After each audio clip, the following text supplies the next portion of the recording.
Good evening and welcome to Love Yourself Spiritual Channel. My name is Peggy. Tonight I'm going to talk a little bit about my own spiritual path. And I'm going to start in childhood just to lay a very brief groundwork for what pattern I would set up that would later, in later years, become toxic to me. I grew up in a big family.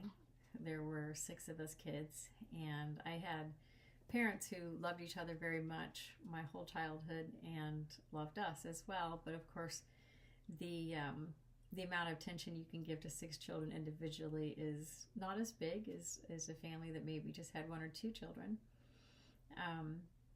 So the desire to be seen when you're a child, of course, is strong.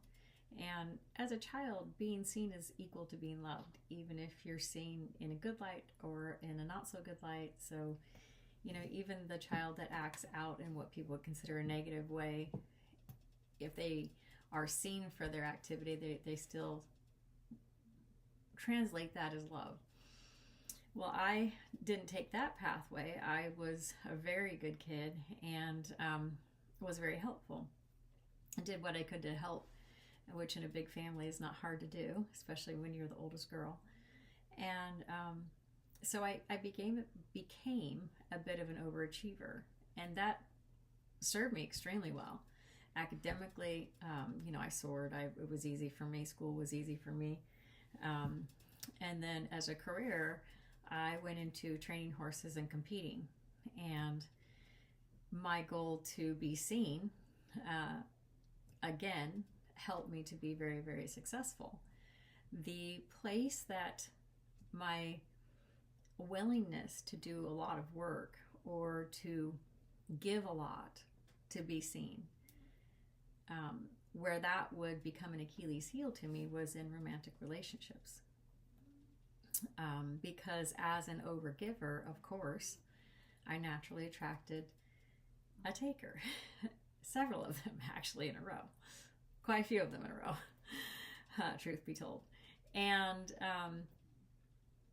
I was incredibly stubborn. It took me a very long time to see my own pattern and how I was the common denominator in each relationship that went wrong. And while it's really easy for us to see the pattern that someone else keeps and then blame them for their part of the pattern, our ego, because it wants to protect us from any pain, will almost primarily focus on that other person while not really looking or introspecting on what our part of the pattern or how we attracted the pattern or how we kept the pattern going or set the pattern up. And then, of course, take responsibility for our part of the pattern. And to heal anything and to change a pattern in relationship that keeps showing up, we have to do the work that the common denominator, which is us, is bringing to that relationship or to each relationship. And so my ego was so good that one day when I had decided, and because I had gotten really sick, I actually decided that I would change everything in my life that wasn't serving me, because I was so sick that actually living became a question in my mind that I was afraid to seek an answer for. And so one morning in meditation, I told the Divine Spirit, I will do whatever it takes to get and be healthy on every level. I don't care what that looks like. And because I'm that kind of person, if I decide I'm going to do something, I just right off the diving board, high dive into the deep end, straight to the bottom. I'm just going to go in. And what I didn't realize was what all that was going to entail. But that morning, it was a weekend, and I was cleaning stalls, and so I was listening to podcasts, and I have an old phone. She's a dinosaur. But so she has to be plugged in a lot. So I was listening on a Bluetooth, and the phone was plugged in across the barn, and the video that I had put on was ended, and then it started just automatically playing whichever next it thought the algorithm was in alignment with. And I was listening and I thought, I don't really need to listen to this, but I'm going to finish this stall. And when I'm done with this stall, then I'll go and I'll find something else to listen to. But as I was listening, and the video was about loving yourself, and I thought, I don't need to listen to that. I mean, I'm not getting anything out of this. And then the person began to describe, it was actually Teal Swan.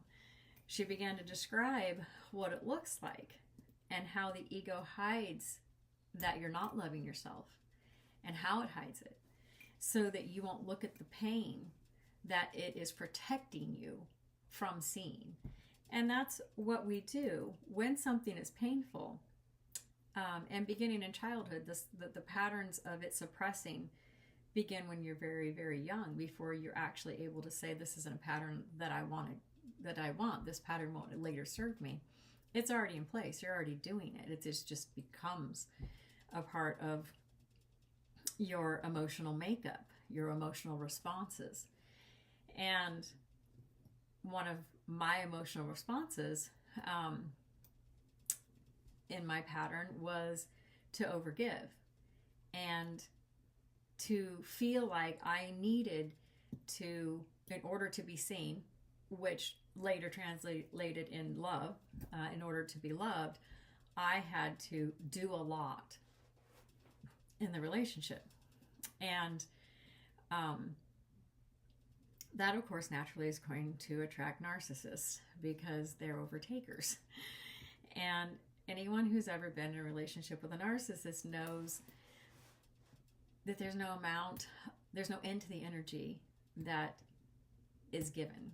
You just continue to pile things on and give part of yourself and give more of yourself and give more of yourself until there's nothing left to give. So while I'm listening to this podcast, I realize, wow, I mean, does she know me? Like, these really sound a lot like my patterns. And, because I was set up to be the perfect giver. Astrologically, I'm my two signs, my rising and my sun sign are both mutable signs. I don't stand up for myself until I get to the moon sign, and it has to get pretty darn important to me for me to do that. And generally, by the time I got to the place where they hit my backbone and I said, no, enough, they didn't actually believe me. And, so then it was either, and I love peace. All people pleasers, all people who want to be seen by being perfect, especially if you had a temper like I did as a child and you were explained that that was bad and you learned to suppress that. All people pleasers love peace more than fighting. And anyone who's there who's taking innately understands that, which helps to keep the pattern in place. And that is a very toxic setup. But everyone that you're in a relationship with is there because they match something that you need to look at. There's a wound there, or there's something that's out of balance that has attracted them to you, so that you both can look at what's out of balance. You being the overgiver and being out of balance in that way, and them being the undergiver and out of balance in that way. And so just looking at the other person only gives you half of the equation. You have to look within. You have to see you're part of the pattern, because if you only ever focus on the other person, the only thing that will change is the way their face is structured. Nothing else will change. It will be the same person. You will attract the same situation every time. So if you don't like what you've been getting, stop. Get with yourself long enough to find your pattern, and so that you can show up differently in the next relationship. And almost always it comes down to authentically loving yourself, which can be tricky because you don't realize that you're not. And I think that a few of the things that were most telling for me were things such as, do you know what you want? Do you know what in this moment would make you happy? Or when you and some of them you will have to actually wait until a situation presents itself and then check in with yourself. But just as simple as, if you're going to dinner with someone and they say, where would you like to go? Do you defer to them without even checking in on where it is that you would like to go? Or do you just simply say you choose and not have an opinion? Because you should have an opinion. And there's nothing wrong with being easy to get along with. But if you can't even decide what you would like, because you're so accustomed to making all of your decisions based on what you think will make the other people in your life happy, there's a really good chance that you don't check in with yourself ever, because that's not important to you. And it needs to be. You need to know what's going to make you happy. You need to know what things will bring you joy, because no one can give you those things if you don't know. And how do you talk to yourself? I didn't think that was a problem, but that was one of the challenges that that Teals presented, was how do you talk to yourself? When you talk to yourself, or you listen to your inner dialogue and check, is the dialogue that you have with yourself of a loving nature? Because if it's not, then you don't love yourself. It's that simple. It really is that simple. If what you say to yourself is something that you would not say to someone that you were just in a new relationship with, where you're still in the honeymoon phase, then you definitely don't love yourself, and you shouldn't be saying it to yourself. Because the cells in your body hear everything that you say, and they are affected by it. And what you say becomes you. And I was actually fairly shocked by how negative my self-talk was. And it did take me a little while to really see how negative. And I thought, oh, well, that'll be easy. I mean, I'll just stop doing that. That's a piece of cake. Oh, try it. I dare you. It's not that easy. And I would be thinking to myself, well, I'm gonna love myself. I'm not gonna talk to myself like that anymore. I'm not gonna do that. And then I would have a negative thought, and it would go something like, you don't have time to be dallying around. What are you doing? You need to get busy. You need to stop being distracted. And you have this to do and this to do and this to do. Then I'd be like, okay, stop. That's not nice. We're not being nice to me. Let's stop that.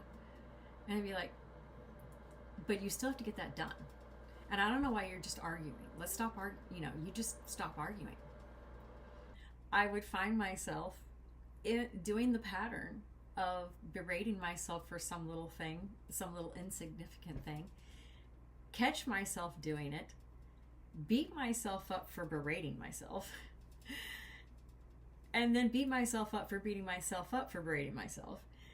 And finally one day I just started laughing at how silly it all was, because here I am mad at myself for being mad at myself for being mad at myself. And so part of it was, and the laughter really helped, because laughter helped me to release the resistance that I was having just to the entire process. And that's one of the beautiful things about laughter, is that it does release resistance, just like crying does. Crying does as well. And so the laughter was really a gift. I found my compassion in the laughter, and that was kind of my compassionate outlet. After that was to, if I found myself beating myself up, then I would just laugh and say, okay, this is just a pattern that we're going to quit now, because we love ourselves. And if I'm talking to myself like that, and the cells in my being are absorbing the energy of the words that I am telling myself, then I'm also attracting to myself people who reinforce those negative thoughts or those negative feelings that I'm having. And so not only am I responsible for the things that I'm saying to myself, but the responses from other people that are coming to me that I maybe wasn't enjoying either, especially from my romantic relationship at the time, were also toxic. And so, like little mantras all over the place, you know, if I love myself, what would I do right now? And because I hadn't considered what I really wanted to do in years, only what needed to be done. And when you're on a farm, that's kind of an endless, there's no end to the list when you're on a farm. So,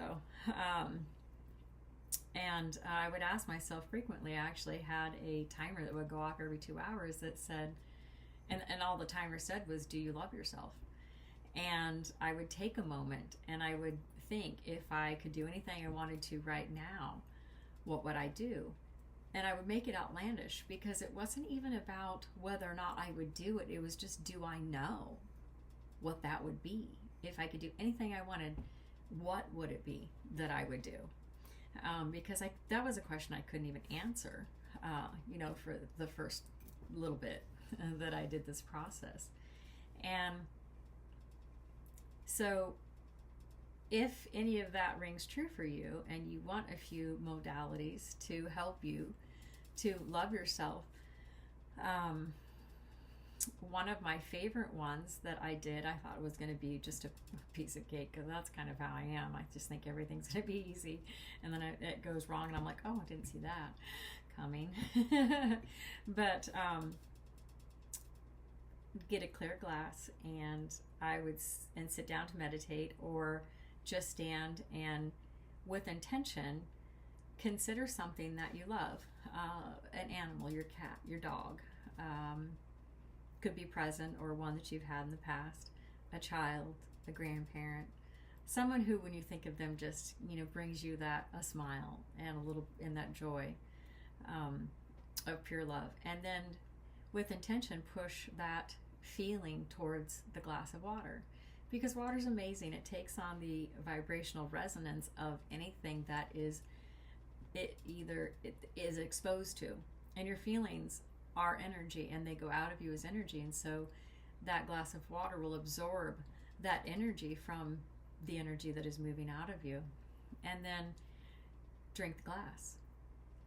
And I remember the first time I drank the glass, and I just stared at it for like 5 minutes. I don't think I drank it that day. I think I watered a plant with it, actually. It was just so weird to me. And then I did drink it. And if you don't have the time, or you don't meditate, or don't want to sit with the intention, then simply just write love on a piece of paper and tape it to the glass, and so that the glass can see it, the water can see it, and then drink all day that water. Just keep filling the glass up and drink the water that's in the glass. That's a really simple way, because as that water enters your system, it begins to affect all of the cells in your body. You're 70% water, so it begins to affect positively all of the cells in your body. So another way was to stand in the mirror in the morning, especially morning and night. I try to do it twice a day. And while you brush your teeth, say to yourself, while looking yourself in the eye, I love you, I love you, I love you, I love you. That first day I tried that, I laughed for probably 5 minutes and left, because I just couldn't do it. It's actually really, really hard, because your soul knows whether you're loving yourself or not. And if you're not, to actually look yourself in the eye and make that commitment to say that is actually very, very difficult. But it's transformational. It really will transform your life. So it's worth trying to accomplish. And so those were two that I really liked, those active modalities. And then, of course, the mantras. And my phone screen for a long time said, do you love yourself today? And then I had a friend, someone that I call my green friend, and he and I kind of started the journey at the same time. I explained to him what I had read, and we both read her book, Teal Swan's book, about loving yourself. And we decided to do hi kitty, to do the journey together.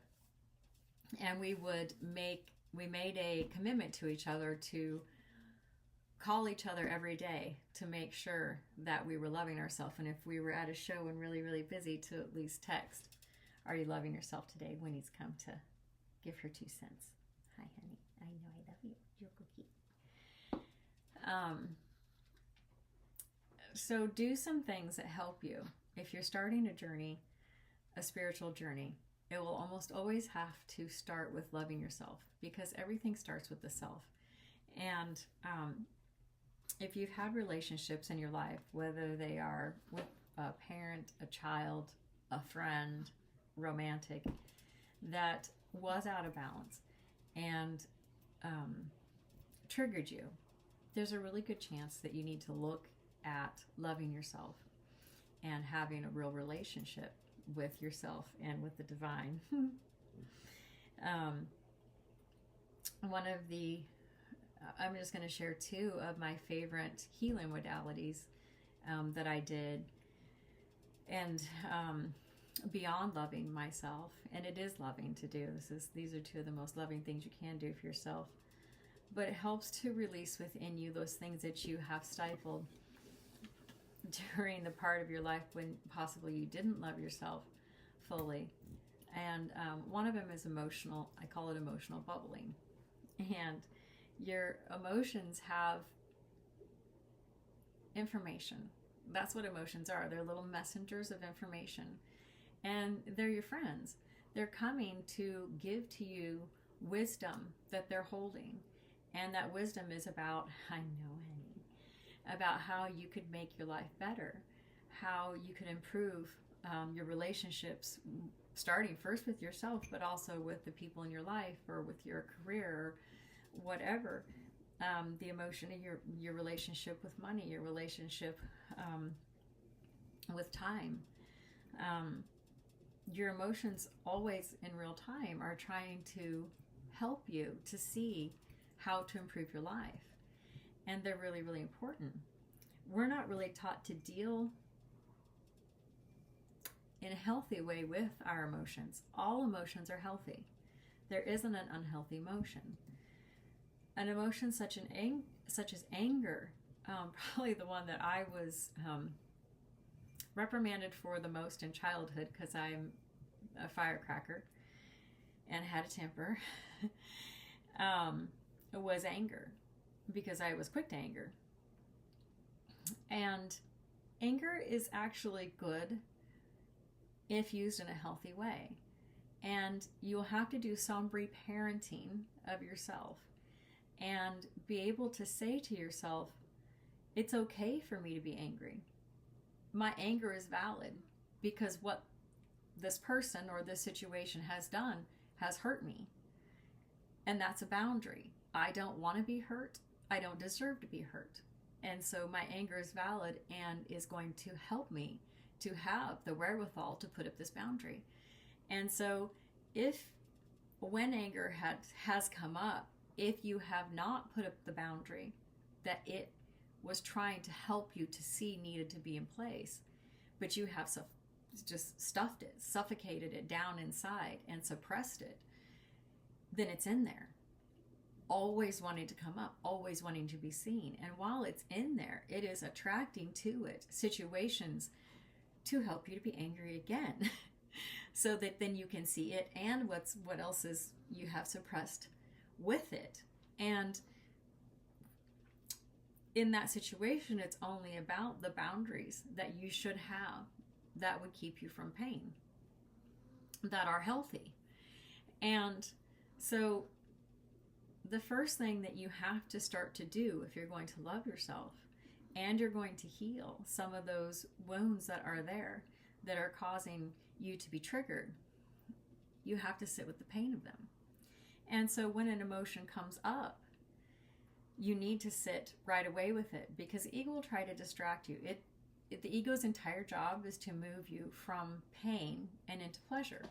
And it knows that if it can distract you, that it will be able to suppress the emotion. The emotion will just dissipate, and then you'll be fine again until another situation comes up to again bring that back up to the surface. So your Your ego isn't going to want you to go and sit with the emotion, but you're going to have to override your ego and go and do it anyway, because you can't get to the wisdom behind it, and you can't clear it so that you can get to the peace that you really want.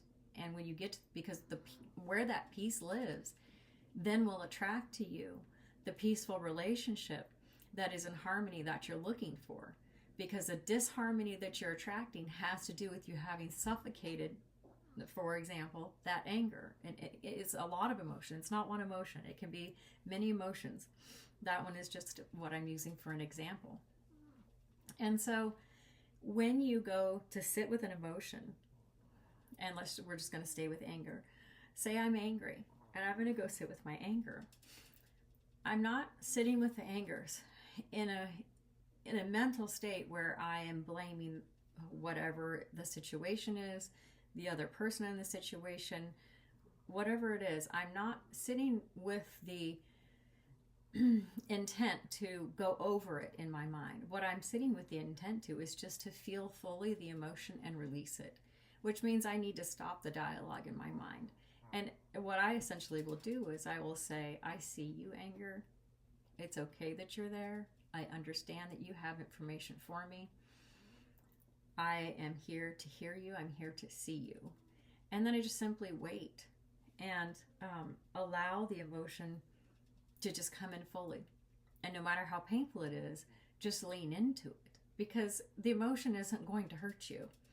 Suppressing it is actually what's painful, as crazy as that sounds, but it is the suppression or the holding of the emotion down inside you that's actually painful.